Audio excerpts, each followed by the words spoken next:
capítulo 4, versículos do 35 ao 41.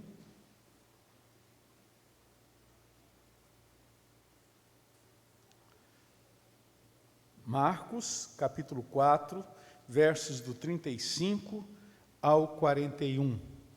Há alguns meses atrás eu preguei nesse texto, mas numa ótica completamente diferente, num tema diferente do que eu vou abordar nesta noite. Diz assim a palavra: naquele dia, sendo já tarde, disse-lhes Jesus: passemos para a outra margem.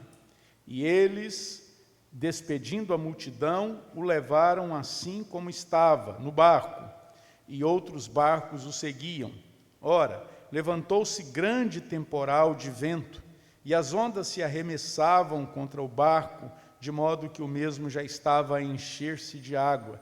E Jesus estava na popa, dormindo sobre o travesseiro. Eles o despertaram e lhe disseram: Mestre, não te importa que pereçamos? E ele, despertando, repreendeu o vento e disse ao mar: acalma-te, emudece. O vento se aquietou e fez-se grande bonança. Então lhes disse: por que sois assim tímidos? Como é que não tendes fé?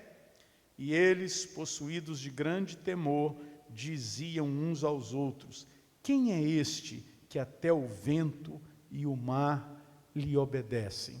Pai querido, ajuda-nos nesta noite a compreender, entender um pouco mais a Ti, que o vento e o mar obedecem. Fala aos nossos corações, em nome de Jesus. Amém. Quem é este? Quem é este que até os ventos e o mar lhe obedecem? É o tema da minha reflexão nesta noite.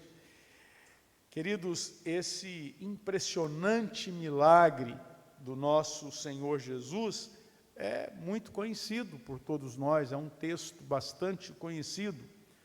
E Jesus e os discípulos haviam tido um dia difícil, um dia trabalhoso. Já de dentro daquele barco, o Senhor Jesus havia proferido pelo menos 4 parábolas: a do semeador, a da candeia, da semente e do grão de mostarda.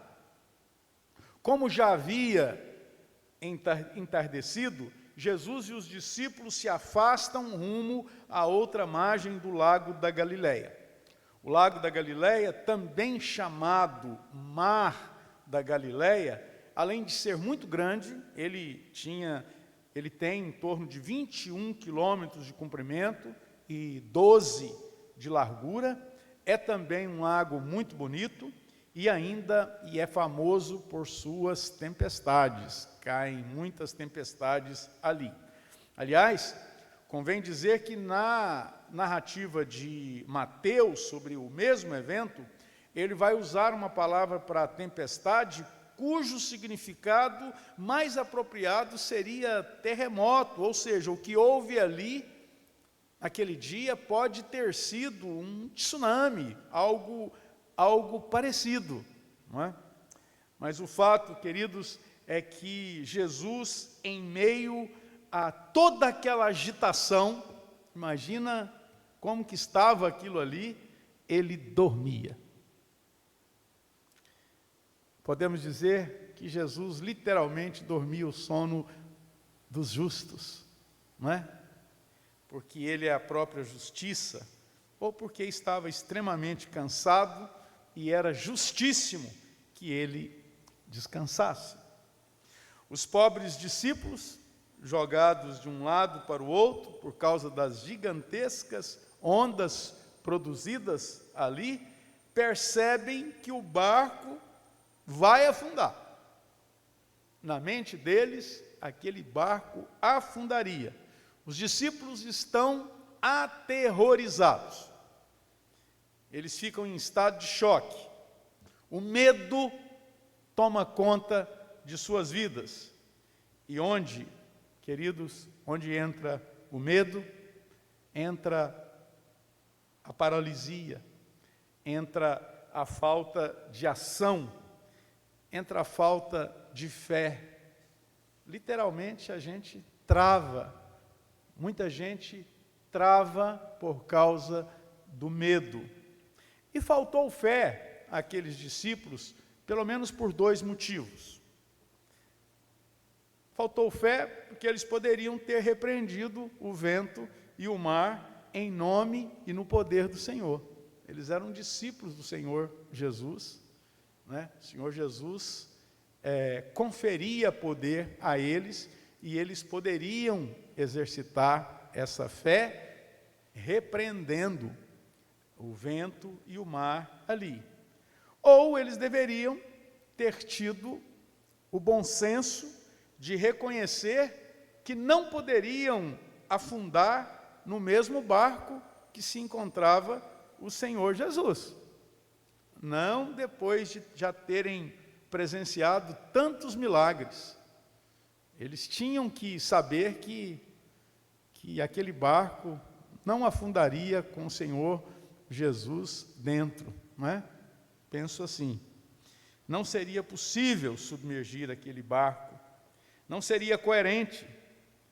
Eles já deveriam saber que Jesus não viera ao mundo, não fizera já tantos milagres para de repente afundar com eles num pequeno barco. Não faria o menor sentido. E o que eles fazem? Eles resolvem acordar o Senhor Jesus. E eles foram um tanto quanto rudes, viu? Ao acordar o Senhor Jesus. Acho que eles deram um cutucão no Senhor Jesus lá e perguntaram: mestre, o Senhor não se importa que pereçamos? Está vendo não, é? Está vendo a bagunça que está esse barco, Senhor? E tu dormes? Foi mais ou menos assim, viu? Penso eu. E o verso 39 do texto que estamos meditando vai nos dizer: e ele, o Senhor Jesus, despertando, repreendeu o vento e disse ao mar: acalma-te, emudece. Irmãos, que momento formidável foi aquele. Que momento certamente inesquecível para os discípulos. Para mim, nunca as duas naturezas de Jesus foram manifestas juntas tão perto como neste episódio. Se não me falha a memória, eu aprendi no seminário que isto foi a união hipostática. Esse é o nome que se dá ao Senhor Jesus ser homem, completamente homem e completamente Deus. Ali, o Deus homem, cansado pela labuta do dia, dorme tranquilamente sobre um travesseiro, que certamente não era um travesseiro de penas de ganso, né? Macinho, devia ser uma almofada lá, não muito bem cheirosa, não é? Dos pescadores, não é? Porque tem gente que, às vezes, porque Jesus estava, o Senhor Jesus, ele disse que o Filho do Homem não tinha onde reclinar a cabeça. Jesus não tinha na sua mochila um travesseiro, um confortável travesseiro, não é? Mas ele estava deitado sobre algo que eles chamavam de travesseiro. E aí eu fico imaginando essa cena. Os discípulos dão um cutucão no Senhor Jesus, e o Senhor Jesus se levanta, talvez ele dá uma espreguiçada, né? Ó. E no poder do Pai, agora o Deus encarnado exerce com toda eficiência a sua autoridade sobre a natureza. E o versículo 39 finaliza dizendo: o vento se aquietou e fez-se grande bonança. E a gente só pode dizer assim: eita Jesus maravilhoso, eita Deus poderoso, Deus que tem poder sobre a criação, Deus que dá ordem para o mar, para as nuvens, Deus que, o Deus encarnado que anda por sobre o mar, não é? Esse é o Cristo de Deus que veio na terra em carne e morreu pelos nossos pecados. Mas, queridos, a semelhança do que aconteceu com os discípulos nesse episódio, nós podemos ter sim Jesus no barco das nossas vidas, mas sem, contudo, ter a dimensão do que tudo isso representa. Se vocês observarem, a gente tem insistido nesse assunto. As últimas mensagens do pastor Manga, as minhas últimas mensagens, a gente tem insistido sobre o que somos em Cristo Jesus. Porque muitos crentes não se apropriam daquilo que são em Cristo Jesus, não exercitam a fé. E eu não estou dizendo que exercitar a fé para que tudo de bom aconteça, que não. Mas tem muitos crentes que não exercitam a fé para passar por tudo de ruim que tem aqui nesse mundo também, não é? A semelhança do que aconteceu com os discípulos, nós podemos estar com o Senhor Jesus do nosso lado, muito próximo de nós, e definitivamente nos aterrorizarmos com alguma coisa, como aconteceu com os discípulos, nos angustiarmos devido às tempestades que surgem no curso da nossa vida. Eu tive uma crise de ansiedade uma vez, uma única vez. Até anteontem, conversando com a Marley, não sei o que foi o assunto, eu perguntei: você já teve alguma crise de ansiedade? Ela falou: não sei, mas eu tive. Eu acho que ela não teve, porque quem teve sabe que teve, não é? E depois, eu já era um pastor, eu já era um missionário, não estava na tribo nessa época, porque eu estava tapando brechas um convite que a Novas Tribos fez para mim, na sede lá, para passar um período lá, trabalhando em outra área. E naquele tempo, naquele período, eu tive uma crise de ansiedade e foi horrível. E acho que é bom ouvir de um pastor, né, que um pastor teve uma crise, porque não é pecado, nós estamos sujeitos a isso, mas algo que eu percebi muito rapidamente, e aí então retomei o estado normal, é que naquela hora ali estava me faltando a fé. A fé. Me senti, naquele momento ali, entrei numa crise de ansiedade, porque olhei para a força do vento, como Pedro antes de andar por sobre o mar, ou como os discípulos ali, no barco, né? E acho que eu dei um cutucão no Senhor Jesus também, porque eu clamei a Ele: Senhor, não é bom o que eu estou sentindo, não. E por causa de dificuldades, de lutas, nós nós podemos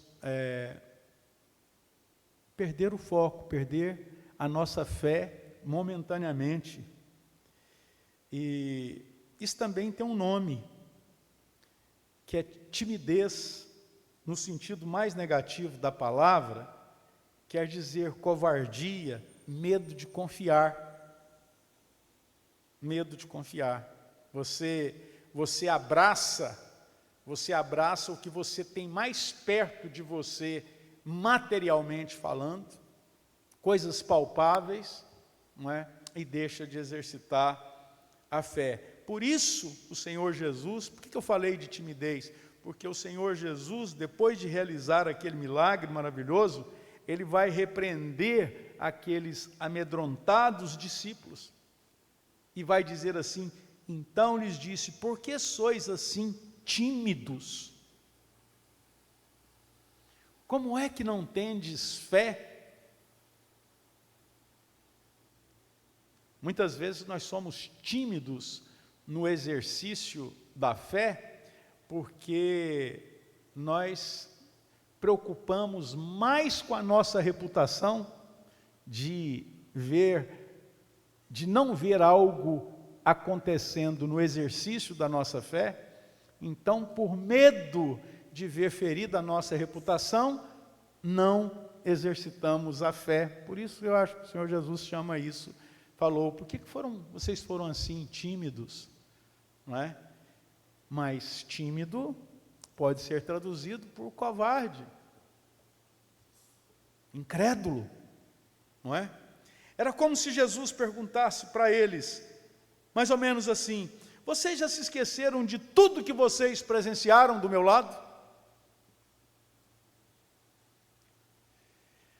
Vocês já se esqueceram de tantas coisas que eu ensinei para vocês? Como que vocês podem se acovardar? Por que vocês não exercitaram a fé de vocês? Por que ao invés de dar um cutucão em mim e me acordar, por que vocês não falaram para o vento e para o mar? Acalma, emudece.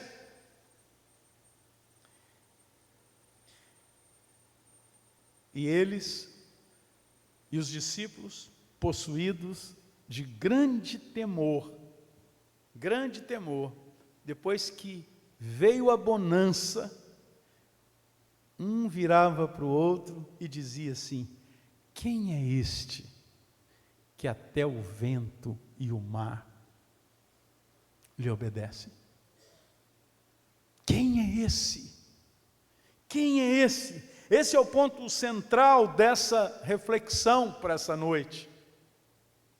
Quem é esse que até o vento e o mar lhe obedecem? Eles agora estão possuídos de grande temor, e não de timidez e covardia, e eles então perguntam uns para os outros: quem é este que até o vento e o mar obedecem? Era como se agora eles dissessem uns para os outros, até num tom de lamento pelo tempo que haviam perdido. Era como se eles dissessem assim: nós temos convivido com alguém tão especial e até agora nós não nos apercebemos disso.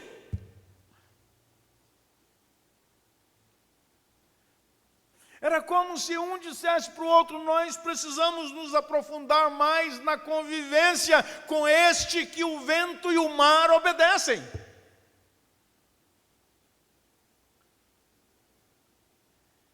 Precisamos conhecê-lo melhor. Ele é como um de nós, mas tem o poder de Deus sobre ele.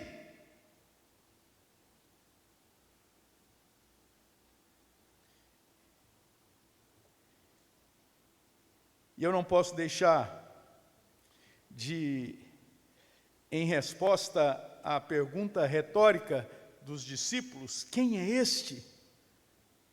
Eu não posso deixar de citar alguns versículos preciosos a respeito daquele que até o vento e o mar lhe obedecem.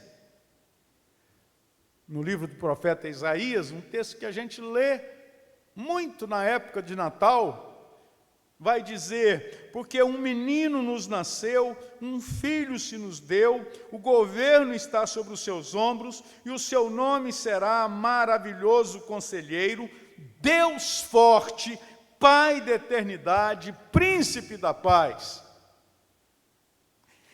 Este que o vento e o mar lhe obedecem é o Deus forte, é o Pai da eternidade.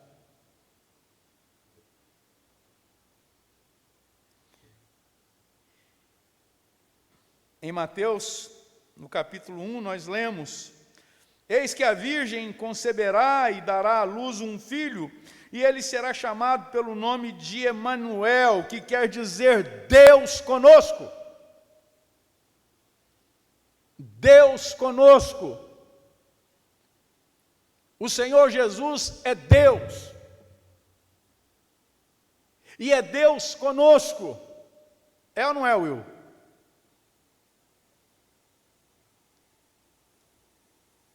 Todos os dias. Eu não tenho dúvida que o Wilson experimentou ali na UTI daquele hospital, enquanto a nossa querida Yara estava lá, o Will experimentava o Deus conosco, o Deus com ele, o Deus que não abandona, o Deus que está ali fazendo uma obra incrível, maravilhosa.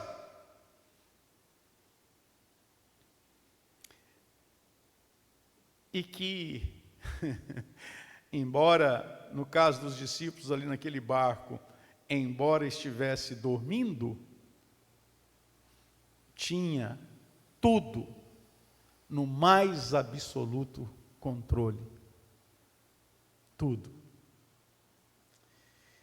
A gente lê no primeiro capítulo de João: no princípio era o Verbo, e o Verbo estava com Deus, e o Verbo era Deus.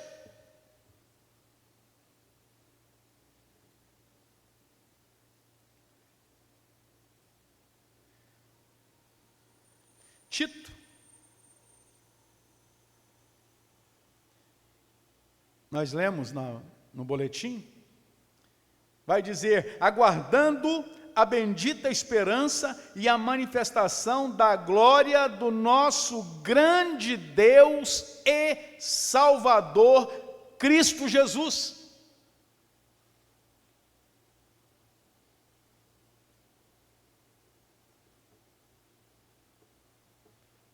Quem é este que até o vento e o mar lhe obedecem?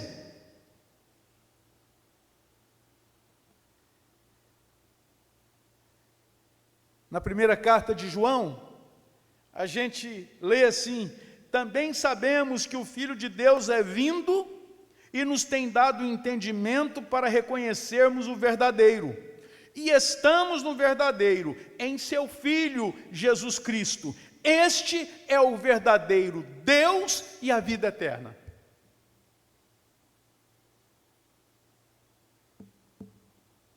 Falei recentemente numa pregação, que Deus foi cuspido na cara. Às vezes a gente esquece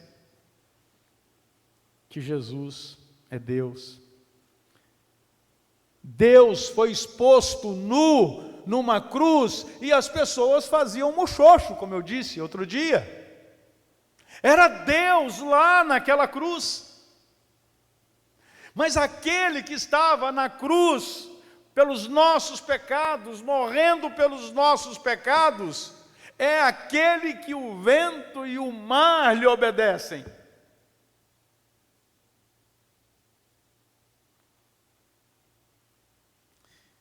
E é exatamente esse Deus encarnado, o Senhor Jesus Cristo, aquele que o vento e o mar lhe obedecem, que também é o nosso bendito Salvador. O nosso irmão mais velho, mas bendito Salvador. O unigênito Filho de Deus, que se torna o primogênito entre muitos irmãos, nosso Salvador. Ele é o Cordeiro de Deus que tira o pecado do mundo. Ele foi aquele que padeceu na cruz em nosso lugar.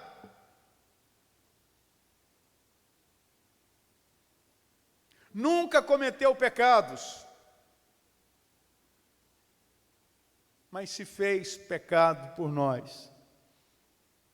Mas esse que se fez pecado por nós, esse que foi objeto de piadinhas de soldados romanos,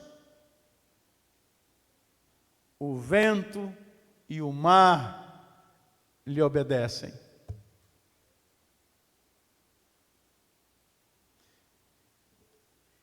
Ele é a graça de Deus para a nossa salvação.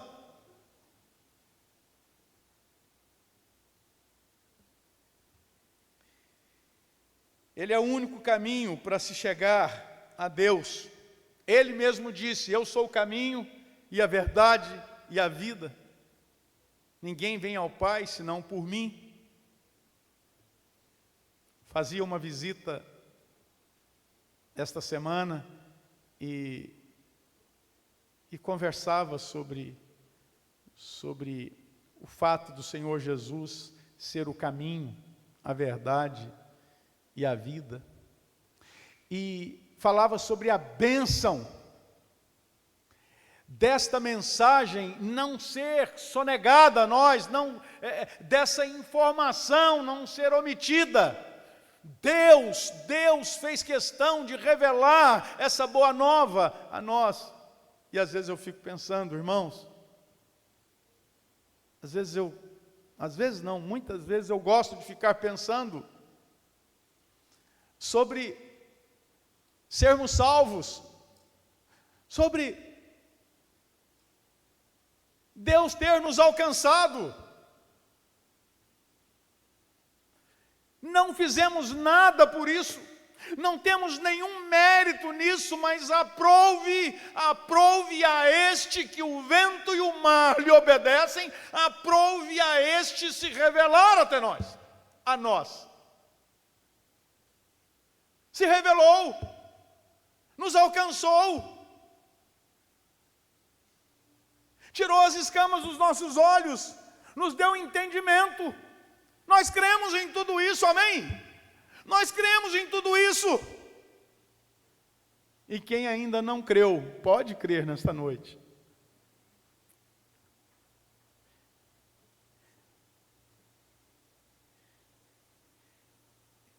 Ele é o mediador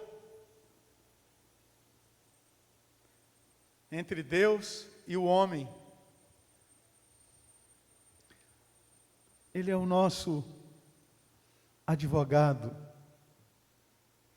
Pense numa coisa que me dá segurança. Pense em algo que eu gosto demais de pensar, que eu gosto demais de me lembrar, que fortalece a minha fé. Temos advogado junto ao Pai, aquele que até o vento e o mar lhe obedecem, está à destra de Deus intercedendo por nós.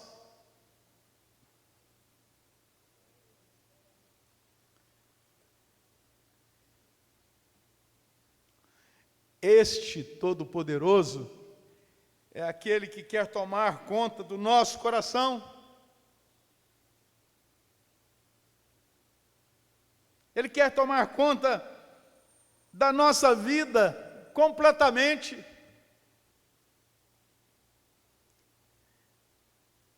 Este é aquele que quer nos conduzir por veredas planas, por caminhos aplainados, por caminho bom e direito. E sabe como ninguém fazer isso e quer fazer isso. E a gente perde tanto em resistir a isso, a essa bondade de Deus, que a gente canta tanto Mas às vezes na prática a gente resiste. A gente cisma que acha que dá conta de se conduzir.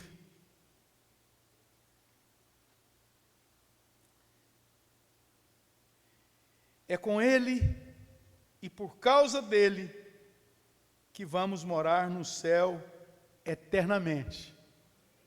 Todos aqueles que depositaram a confiança nele. É por isso que eu gosto demais do que está escrito em Atos dos Apóstolos, capítulo 4, versículo 12, e eu estou encerrando. Que diz assim: e não há salvação em nenhum outro, porque abaixo do céu não existe nenhum outro nome dado entre os homens, pelo qual importa que sejamos salvos. Que informação incrível e maravilhosa! Que coisa impressionante! Uma das coisas que eu agradeço a Deus demais é isso, é o fato de Deus não só negar este tipo de informação tão radical, e não há salvação em nenhum outro, porque abaixo do céu não existe nenhum outro nome dado entre os homens, pelo qual importa que sejamos salvos. Existe esse versículo, tem o endereço dele, está em Atos dos Apóstolos, capítulo 4, versículo 12. Ele pode, esse texto, esse versículo aqui pode não somente dar sustentação à sua salvação, robustez à sua fé, mas ele pode ser um instrumento maravilhoso nas suas mãos, um instrumento de evangelização. Por quê? Porque aprouve àquele que até o vento e o mar lhe obedecem, aprouve a esse Deus tremendamente bondoso, revelá-lo para nós. Somos amados de Deus, somos muito especiais, porque sabemos dessas coisas, cremos nessas coisas. Deus as revelou para nós. Como não ser tão especiais? Como não?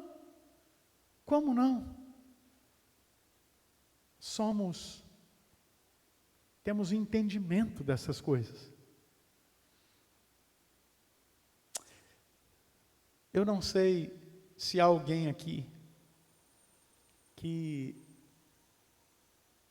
não tem esse entendimento, mas que é objeto do amor de Deus, porque Deus te trouxe aqui nesta noite. Então eu quero perguntar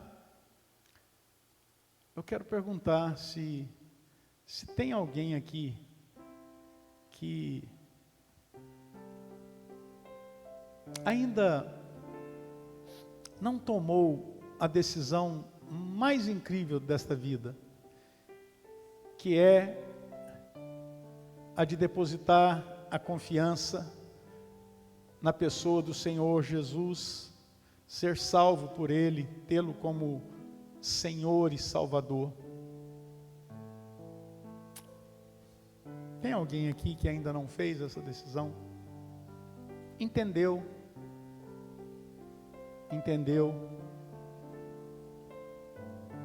entende que está aqui porque Deus trouxe e quer fazer essa decisão. É o seu caso? Levanta a sua mão.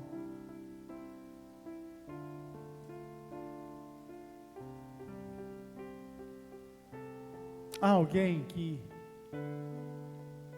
quer sair daqui hoje com a certeza de que se fechar os olhos aqui nesse mundo, vai abrir os olhos no céu, porque este que o vento e o mar obedecem, está se revelando para você nessa noite? É o seu caso? Levanta sua mão, com coragem, apenas reconhecendo: eu quero esse Salvador para mim, eu quero depositar a minha confiança nele.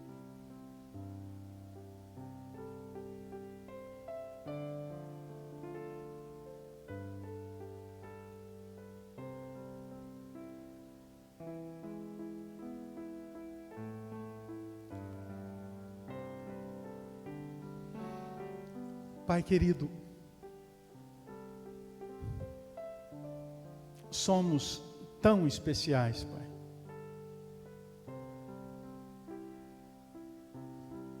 Teremos a eternidade inteira para reconhecermos o que fizeste por nós. Que amor glorioso é o teu amor. Que salvação bendita é a salvação por meio de Jesus Cristo. Como é maravilhoso saber que aquele que nos salvou é aquele que o vento e o mar lhe obedecem. Bendito sejas o teu nome, ó Deus, em nome de Jesus. Amém.